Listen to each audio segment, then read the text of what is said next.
ஆவி, ஆத்மா, சரீரம். ஒரு மனிதனுக்குள்ளே 3 பகுதி இருக்குது. வெளியிலே பார்க்கிறது சரீரம் மாத்திரம்தான். உள்ளுக்குள்ளே நம்ம ஆத்மா இருக்கிறது, ஆவி இருக்கிறது. எல்லா பகுதியிலும் ஒரு பரிசுத்தம் காணப்படணும் என்பதா. ஏன் தெரியுமா? இயேசு சீக்கிரம் வரப்போகிறார். அவர் வரும் பொழுது நம்ம அவருடைய ராஜ்யத்துல எடுத்துக்கொண்டு பரலோக ராஜ்யத்துக்கு போகணுமானா இந்த பரிசுத்தம் அவசியம். வெறும் பக்தியை வச்சு பரலோகத்துக்கு போக முடியாது. நான் பக்தியா இருக்கேனே, சர்ச்சைக்கெல்லாம் போறேன்னு, காணி கொடுக்குறேன்னு, அதை வச்சு போக முடியாது. பரிசுத்தம். அவனுடைய கண்ணின் பார்வையிலே பரிசுத்தம், சிந்தனையிலே பரிசுத்தம், பேச்சிலே பரிசுத்தம், வாழ்க்கையிலே பரிசுத்தம், குடும்பத்துக்குள்ளே பரிசுத்தம், பிசினஸிலே பரிசுத்தம், வேலையிலே பரிசுத்தம், எல்லாத்திலும் பரிசுத்தம். இப்படியெல்லாம் வாழ முடியுமாங்க அப்படின்னா முதல்ல நீங்க விரும்பணும். நான் முற்றிலும் பரிசுத்தமா இருக்கணும். இயேசு கிறிஸ்து வரும்போது பரலோக ராஜ்யத்துக்குள்ள நான் பிரவேசிக்கணும்.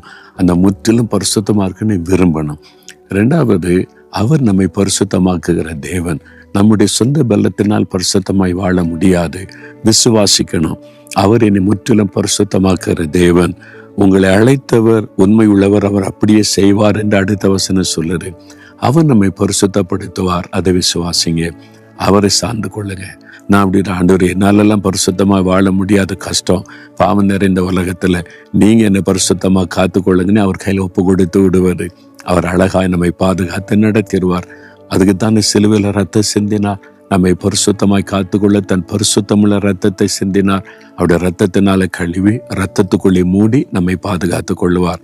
இதயத்துல கை வைத்து சொல்லுங்க, ஆண்டவரே, என் ஆவி, ஆத்மா, சரீரத்தில் நான் முற்றிலும் பரிசுத்தமாய் இருக்க விரும்புகிறேன். நீங்க என்னை பரிசுத்தமாய் காத்துக்கொள்ளுங்க விசுவாசிக்கிறேன். அதற்காக என்னை ஒப்பு கொடுக்கிறேன். இயேசுவின் நாமத்தில் ஆமேன், ஆமேன்.